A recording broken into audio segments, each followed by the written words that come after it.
Fuck, I can't believe it's gonna be fucking February 1st tomorrow already. But anyway, um,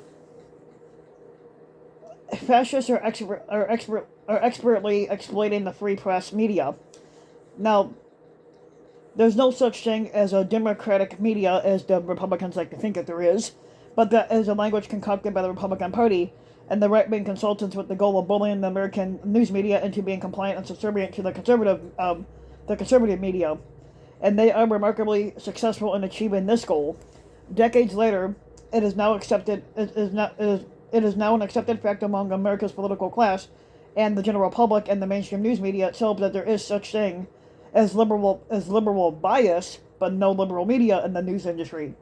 Now, the enduring myth of the liberal media is one of many examples of how the American right has successfully weaponized language in the propaganda campaign to shape the country's political terrain into their interests. Now, Republicans have marketed themselves as defenders of freedom, when in reality they are authoritarians who support a range of policies that limit human and civil rights. Now, the Republican Party has created a brand that is based upon family values. Now, this is fucking. Now, the Republican Party claims that they have created a brand that is based on family values, even though that is fucking false because they don't care about family values. The policies and ideology of the modern GOP are centered upon gutting the social safety net and ending the country's already very weak and still developing social democracy. If they are successful in that agenda, the overall well-being of American families will be greatly diminished. Now, the conservative movement staunchly claims to be pro-life, even though that's not true either, because they don't care about life. Their policies and ideology have actually shortened the lives of the American people, as seen with healthcare, gun violence, the global climate crisis and environment, the COVID pandemic, because they never took it seriously, and the social inequality more generally. Now, former Representative Newt Gingrich is one of the main architects of the strategy that allowed the Republican Party to win the language wars and the central role of the myth of the liberal media in that outcome. Now, this was given back in 1995. The media watchdog group FAIR explained how, since winning control of Congress, Representative Newt Gingrich, a Republican from Georgia, had constantly complained about destructive and negative coverage from the Democratic elite media, when in fact the new Speaker of the House, who once described his goal as reshaping the entire nation through the news media, said in the New York Times article that he has given a great deal of thought to the media and how to manipulate them. One Newtonian axiom is fights make news. Another skill has taught to Republican candidates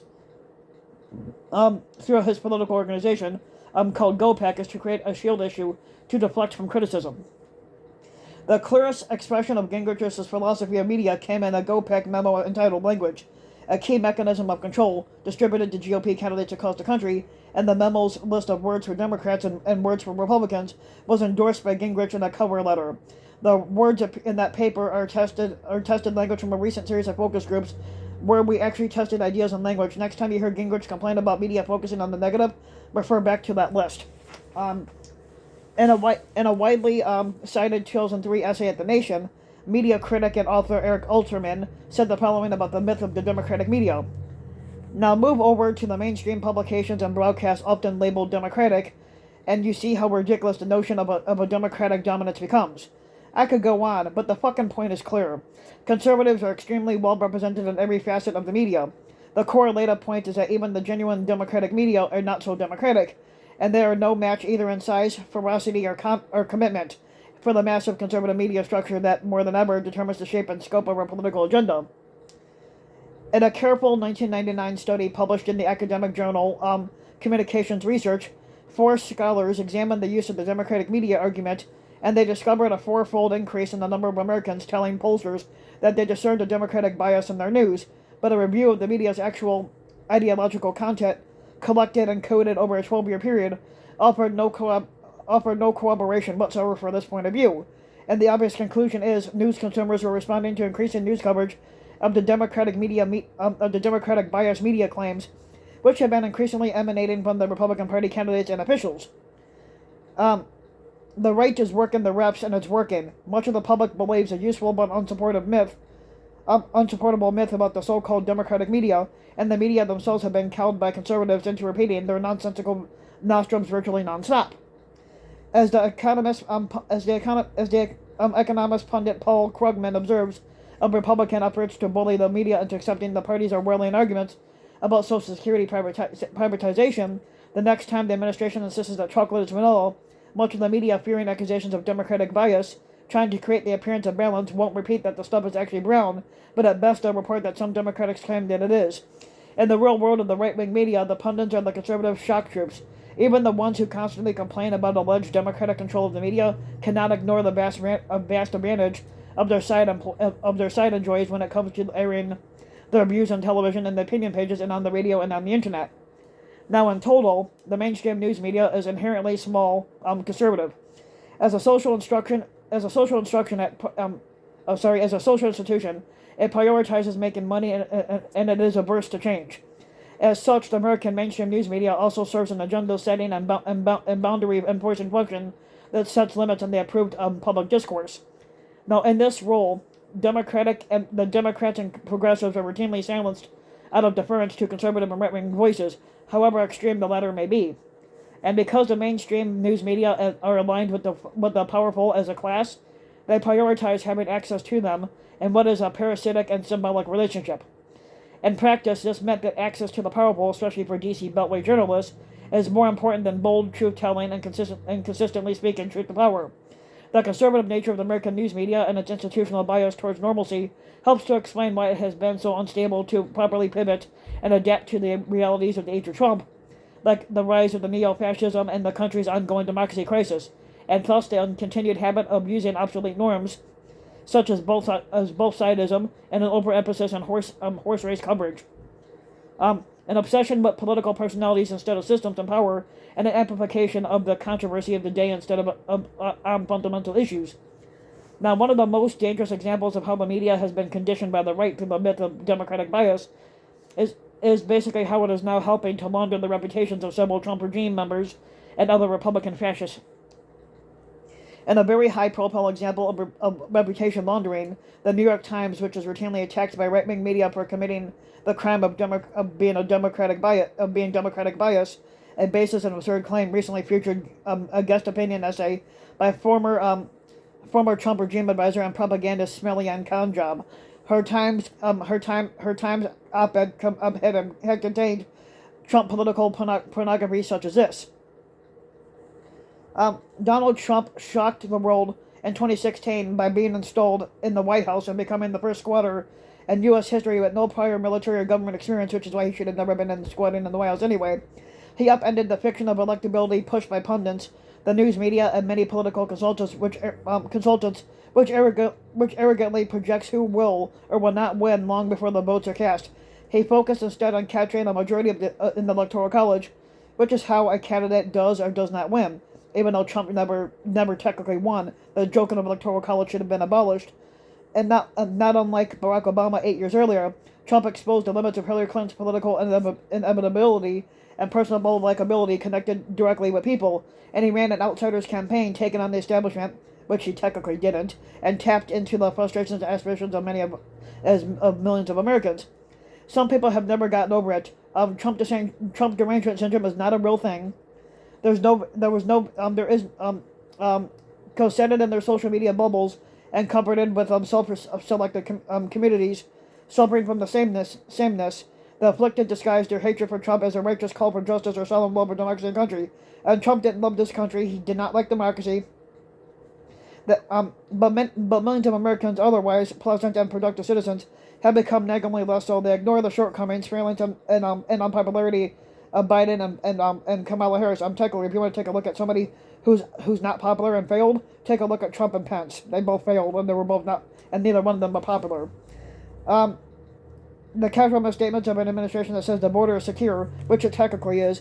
Inflation is transitory. Yes, that is true. That inflation is transitory. It's happening around the world. So it's not just us. Other countries are facing that too.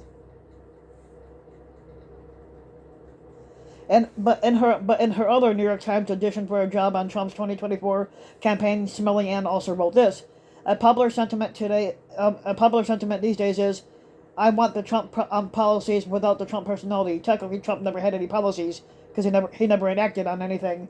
It is true that limiting the name calling frees up time and space for persuasion and solutions, but still, it may not be possible to have one without the other. Trump basically would claim and remind people that it was a combination of his personality. Technically, Trump did not have a personality, and he never really had a policy in place. He basically he did not have a trade agreement. He never had a manufacturing agreement, mining or energy agreement. He never really pushed to get COVID vaccines at warp speed. He never really played hardball with China. He never really routed ISIS, but he did remove Soleimani. And there were thousands of comments on the New York Times website in response to Smellian's claim, and the publication's decision to allow her such privileged platform based on cursory review, and a good many, if not most, of these comments were negative. The Times even featured one such complaint in a letter to the editor. A diversity of opinions and perspectives is a fantastic goal, and one reason why I've been a long-time subscriber.